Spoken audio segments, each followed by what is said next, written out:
Welcome to the Standing Up to POTS podcast, otherwise known as the POTScast.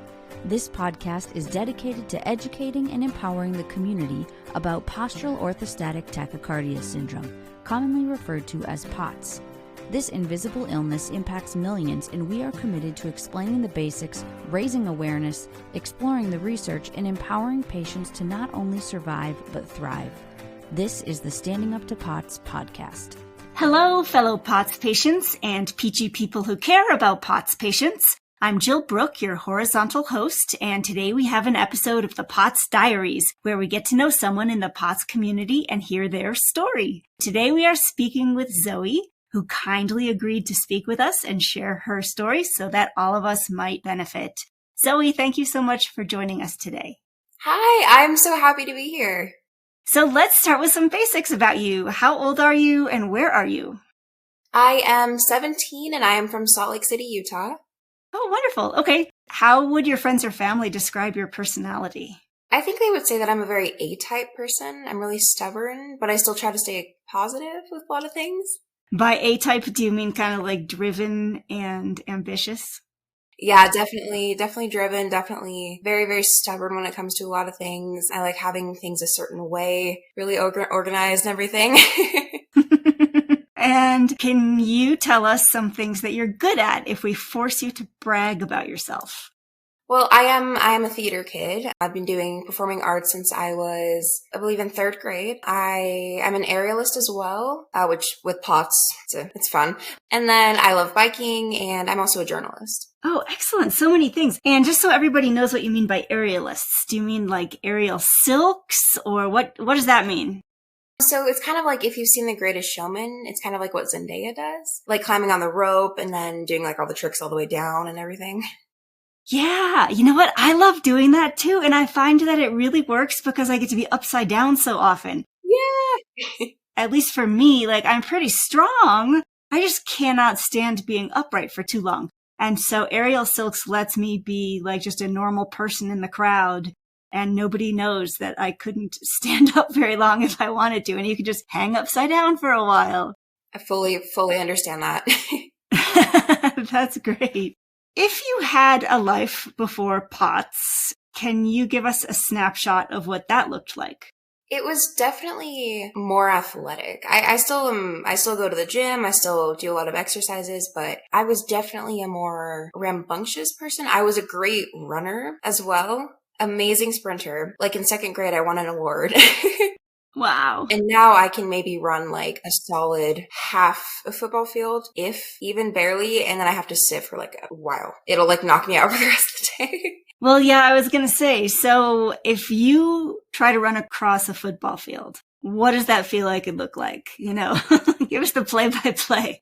It's kind of like, at least how I've described it, is like every single muscle in my body has like a weight on it. Like it's being held down by bricks kind of. And so I'm running and it's just like so much effort and exertion. And it's just really hard to get to my destination without completely falling over and just like giving up fully. Yeah. How many years did you have pre-POTS? I don't fully know when I got it because it took me so long to get diagnosed, but I want to say it was before my 8th grade year. So I was roughly like 13, 14, I think 14 roughly. Were you just kind of busy and doing your running and your theater and your everything, and then what happened? Everything became increasingly difficult within like a really short time span. And I just thought it was normal. I was just like, oh, I mean, I guess stairs get harder as you get older. You know, I guess like normal things just sometimes don't work anymore. Oh, you were in 8th grade and presumably you were busy doing your thing, your running, your theater arts, all your activities. And then what happened? I just started noticing that everything got just increasingly difficult. Again, like I thought it was normal. I was like, oh, this is fine. You know, this is common maybe. And it took me a while to speak up because I just didn't really understand what was happening. And I just kind of accepted it and just moved on. So you just thought that in 8th grade you were kind of already getting old and things were just supposed to get hard? For some reason, I just accepted it. I was like, oh, I'll just work with it. Do you remember what kind of symptoms you were feeling at that time?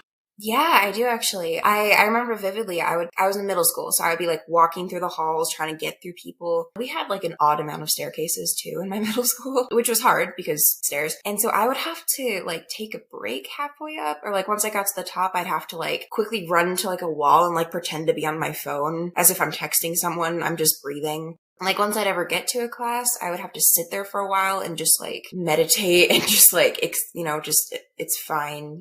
Everything's okay. I can breathe. And it took a while for me to like understand that this is a problem.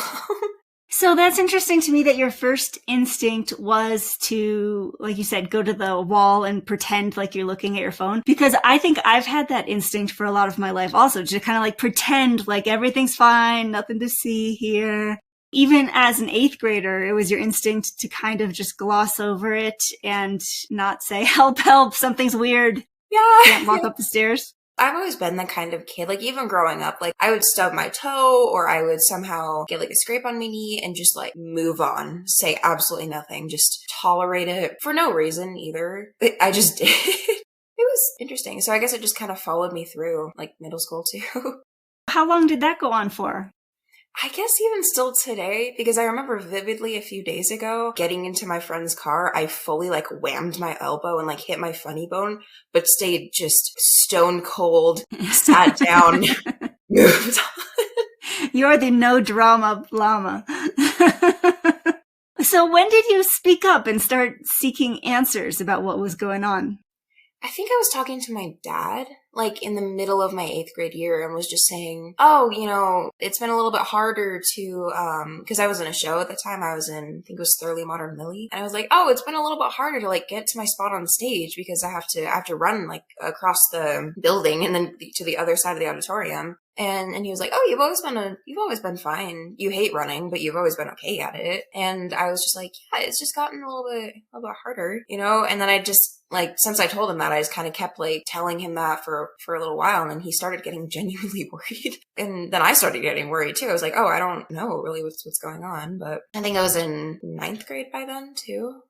Okay. So then how long did it take you to get a diagnosis after that? It took me about until the end of my sophomore year in high school because we went to just my doctor who I go for checkups and everything. And she's like, oh, it's just anxiety. You're a little bit dehydrated. You don't get enough sleep. And I was like, yeah, I mean, that's true probably. And then it kept getting worse and it kept just going on and on and on. And so we'd go back and we went to another doctor and they're like, oh, you're just anxious. You're just dehydrated, kept going, and everything. Yeah. And it was really rough because it's hard having something that is going on, but like no good way to express it because they don't know how you're feeling. And then having other things that are also symptoms that they think it is. Yeah, so that sounds tough to feel like, okay, yep, I'm just anxious and dehydrated. And probably there were days where you felt like, and yet I don't feel stressed out and I drank a lot today. So what's going on? How did you get from the point of assuming that they were all right and kind of gaslighting yourself to getting to a point where you thought, nope, time to go for some other explanation? It was probably after my second visit with my doctor. I remember like I walked out of the room. I was with my parents and I'm just like, she's wrong. I slept great last night. Like I have had a lot of water today. And so like I knew there was a difference between like heart racing and like feeling like you're on the verge of a cliff and then just being anxious. I could tell that there was a severe difference with that. And they were like, we don't know, Yeah. You're reminding me of a moment when I remember talking with my parents about what turned out to be my POTS. But within my family, it just made perfect sense to everyone that, oh, Jill is the one who cares too much about everything. So that must be causing that. And looking back, it's so funny that at the time I bought it and I was like, yeah, it must be that. How does that account for all these symptoms? It's just so funny looking back at what we can convince ourselves of. Oh, absolutely. Yeah. Okay, so once you got a diagnosis, did that lead to much improvement for you? It definitely made things easier just because now I knew that my feelings were valid. Like there was actually something going on. I finally felt like secure, kind of like it was still the same, but I just felt better knowing that like, oh, I'm not alone in this. Like this is not common, but like it's a legit issue. I immediately, like on the car ride home, I went on Instagram. I started like looking up POTS pages because I know someone who has PANS as well. And I was like, oh, this is funny. We're POTS, POTS and PANS and everything.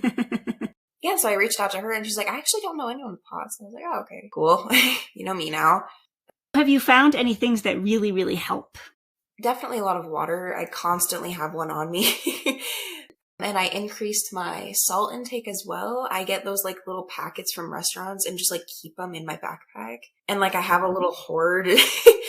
And just, I guess getting a lot of sleep does help, but I often am not able to because I have school and I have aerial silks and I have just all these things like kind of taking over a little bit. But I try, I do my best. I take naps routinely. And yeah, I'm still looking for other things that help, but that's been about like my main things I've been doing. Have you had to make much of a change to the activities that you do? A little bit. I talked to my coaches, at the studio I go to, or like my gym and everything. I was kind of like, let them know what was going on. I explained, I reached out. I was like, hey, so I have this. Now I know why I'm a little bit behind in your class. I'm a little bit more tired. And they're like, oh, that's fine. If ever you need anything, just let us know. And they still push me really hard because we have an awesome team there. I love it. And they still push me, but they understand if like there's one day I just legitimately can't do stuff and like I just need a break and extra water and I don't run anymore. I hate running. Presumably you're still in high school, yes? Yes, I'll be a senior. Okay, so now if you have trouble climbing the stairs, do you still pretend like you're just looking at your phone, or are you kind of like more open about what's going on with you at this point? It really depends where I am at. If I'm around people I know or just like a few kids at school, because on my Instagram and my bio it says POTS and like I post a lot about it too. And so a lot of people know about it. And so they don't really assume anything if I'm like huffing and puffing like on the side of a wall, just like needing air. And I do take it slower, definitely. I'm not as speedy, definitely. What are the symptoms that bother you the most? Definitely the amount of fatigue. That's been something that's been really difficult because I'll be sitting in class, I'll be completely fine, and then my body will just like shut down and I need to just like sit and like just stare at something or even just like take a mini nap. And it's really difficult because like there are so many classes that I love, but I can't fully give it my all for some of the days. And then definitely for aerial too, it's really hard because we'll be like practicing a certain routine and then I really want to get it down, but my body won't let me that day. And so I have to come in extra or I have to explain to them and then I get extra help later. So it's very time consuming, definitely. Yeah. It's one of my biggest things. Now, are you ever doing something on aerial silks, maybe way up high, maybe dangling by one knee or one foot, and then the fatigue hits you or dizziness hits you? Have you ever had anything scary like that happen? Oh, yeah. Not a ton, but definitely it's happened more than 5 times. I remember there was one day we were learning, I think it was our double salto, which is basically where you're like in a start position and then you flip through the silks because there are 2 of them twice. And I just all of a sudden got so unbelievably dizzy. It wasn't the feeling of like when you're about to pass out, everything just gets brighter for me. Usually that was like also one of my main symptoms. And so I was up there, the world's like getting brighter. I'm like fully channeling away from everything. And so I quickly dropped into like a little ball and just hung there for a minute. Tried to let it pass and I ended up just getting off and sitting for a while. But it's scary, especially when you're up like 40, 30 feet roughly, just hanging. Yeah. Yeah, I can imagine. Now, you said the world gets brighter. I have not heard people talk about that. I've heard people say they get gray outs or they get floaters or they get fuzzy, but talk about what happens for you. What is this brighter thing? I've never had floaters or anything, but I know for me, I've only passed out once. I've heard it's common and uncommon. I think it just depends on the patient from what I've been told. And for me, when that happens, everything gets dark. Or when it did happen, everything just immediately got dark. But since middle school, everything would just get really, really bright when I was really winded, when I was really tired. And sometimes my ears would start like doing that like little ring thing. And then I'd know like, oh, it's whatever this thing is, it's happening, you know? And it's a really weird effect. It's kind of like in movies when people are starting to like see the light. And so first time it happened to me, I was like, what? Happened, you know? But now I know it's just this. Just the thing. Yeah. Does POTS affect your social life very much? It actually has helped it a little bit because I've been able to get in touch with people who also have it. And I'm even like on a group chat on Instagram. We just talk about our daily struggles with everything. And it's fun to kind of open up about it because not a lot of people know about it. I think like only one other person at my school has it, but they don't really talk about it a ton. And so it's been nice to kind of help spread the word about it too, because everyone I've talked to is like, oh, I've never even heard of that. I'm like, oh, well, here, and I kind of explain it. Yeah, it's been nice to just help people kind of get a better understanding of this community. That's great. So you have kind of told your classmates about it and they're understanding and supportive? Is that what I'm hearing? Yeah, and in my friend group too, we joke about it a ton. We're just like, it's always dazed out, and I'm like, yeah, I'm just, chilling. Yeah, it's been nice to open up people's eyes kind of about it. That's wonderful. Were you ever shy? Like, would you have any advice for people who have not yet been super open with their friends? I would say it's nothing to be ashamed of. Like, it's completely okay. It's fine. And if you have a good, supportive friend group, they'll totally understand. And just do whatever you're comfortable with. Like, there's no need to be open about it. There's no need to talk about it. It's fully up to you. And if people ever assume anything, just don't take it to heart. People just assume a lot of stuff, and so just get past it and it'll be okay. Awesome. Has POTS taught you any life lessons? Yeah, actually, definitely. Don't take for granted the abilities that you have with or without POTS even, just because some days will be better, some days will be worse. So just overall accept whatever happens and just enjoy it. Excellent. Is there anything you know about POTS now that you wish you had known sooner? I wish I knew about the motivation drops that sometimes I will get, because some days it'll be really difficult to get water, to get out of bed, to go to class, to go to silks and everything. It'll be really difficult to have that motivation just because sometimes I know what's going to happen. Sometimes I know I'm having a flare up. Sometimes I know the day is just not going to be as good, but I still have to get up and I still have to go. And again, it'll all work out. It'll all be okay just as long as I get there. And I wish I had a better mindset of in the beginning of how to handle the lack of motivation and what to do from there. That's really interesting. Do you mind if we go a little deeper into that? Because I know there's a lot of listeners who are going to say, yes, that's me. I understand that. Can you talk a little bit more about where are you typically when that feeling hits you and what does it feel like? And then what do you do about it? I would say sometimes right when I wake up, right when my 30 alarms go off, I just kind of sit there and I'm like, all right, I have to stand up now and then go shower. I'm a morning shower person because if I do it at night, I will do it at 1 a.m. just because I'll procrastinate my way. And so I take cooler than warm showers just so I don't overheat and everything. But it's hard to get out of bed and just know that I have to go do that and just know that I have to get up and take the first baby steps of the day. And then it's always right before an event too. My friends will ask me to go out and I'm maybe in the middle of a flare up. Maybe I don't want to go out and interact with people just because I'm not in a good mood or anything. And sometimes I've just even skipped aerial class because I'm just it's just not a good day for me. When you do get yourself going, do you have anything that you do or say to yourself? And then does it get better quickly or does it usually stay tough for a while? I either do one of two things. I either just kind of remember why I'm doing it. I remember what I'm working towards. I remember the goals I have set, what's coming up. And then that'll kind of help me to get up, take the first steps and move on with it. Or I just kind of say to myself, do one small thing, just at least sit up from the couch. And then second step is standing. And then second step is walking over to the stairs, go up to your room, get dressed, just take it one step at a time. Because once you at least do one of them, your body will just kind of stay in motion and continue with it. And my dad actually taught me that just kind of, you gotta have building blocks with it. It's been something to learn, but it definitely has helped. That's great. That's really helpful, I think.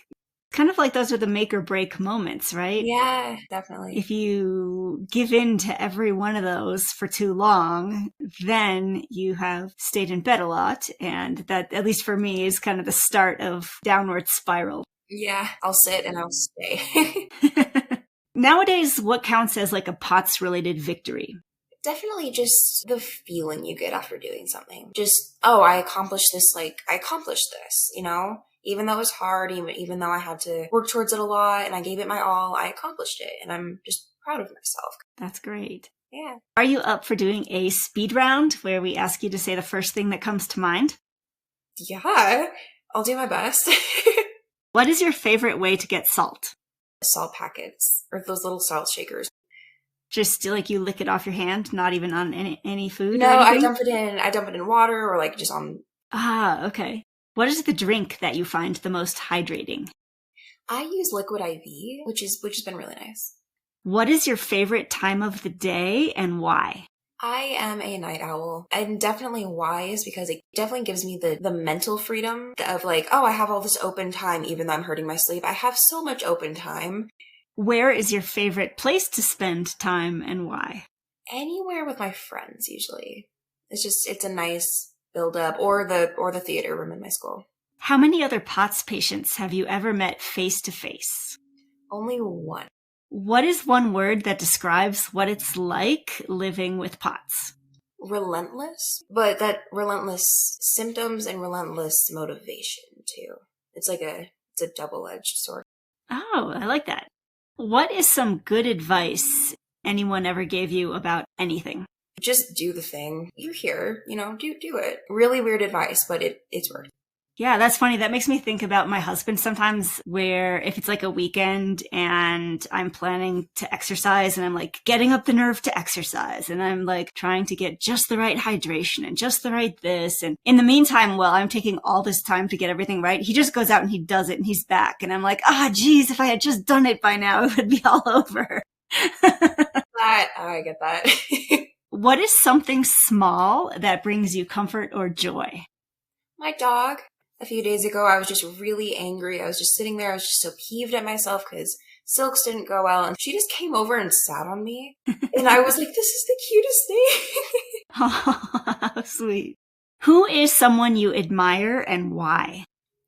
Definitely my dad. He's just a very inspiring person to me. He has so much that he's done, so much that he does currently. And he's always been my number one fan. Thanks, Dad.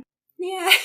What is something that you are proud of? Just the amount of growth that I have gone through since being diagnosed, knowing more than I did before, and being able to share it.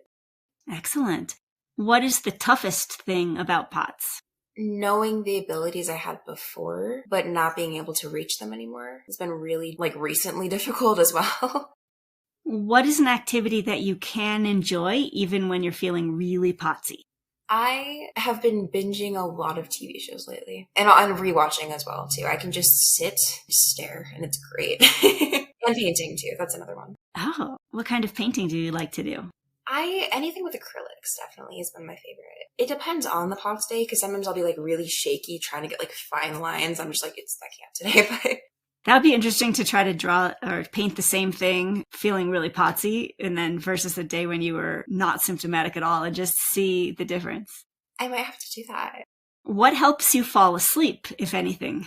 At night, I don't really know. I have a lot of trouble getting to sleep. Sometimes I have an Alexa, and sometimes I'll ask her to just play ocean sounds or just play white noise or brown noise or any one of those. And that used to help in the past a little bit. And now I've been so busy, I'll come home and just pass out, just conk asleep and just different environments maybe. What gives you energy, if anything?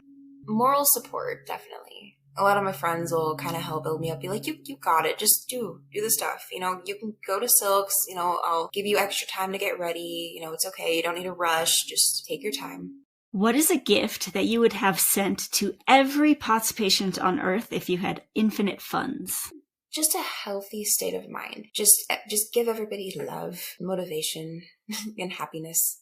Oh, that's nice. What is something that you are grateful for?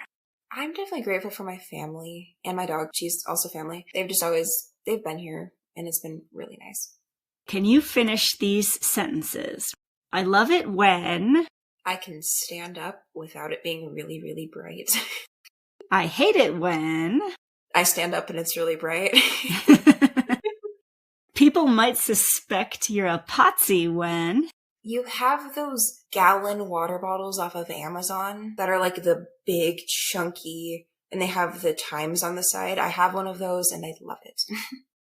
Have you ever had to sit down or lie down in a weird place because of POTS? And if so, where? I was biking one time And I have a park by my house that I usually just go and just sit at, watch rain, stars, anything. And I didn't fully make it there. And so I decided, all right, I'm in a field. And so I just like snowmaned in the field. It was also blaring sun, just like laying starfish. Another good reason to live in the country and not in the city. I swear you would not get away with that for very long in San Francisco. Okay, I just have a couple more questions. What do you wish more people knew about POTS? I wish they knew the amount of weight it'll sometimes bring a person. Like, they'll be smiling, it'll be okay, it'll be an okay day, but it still is just really difficult because they know what they have to do next and they know what they have to do tomorrow, and just that they need support overall, and just don't rush them and it'll just clear out. That's a great answer. Is there anything you would like to say to your fellow POTS patients who are listening? Thank you for listening.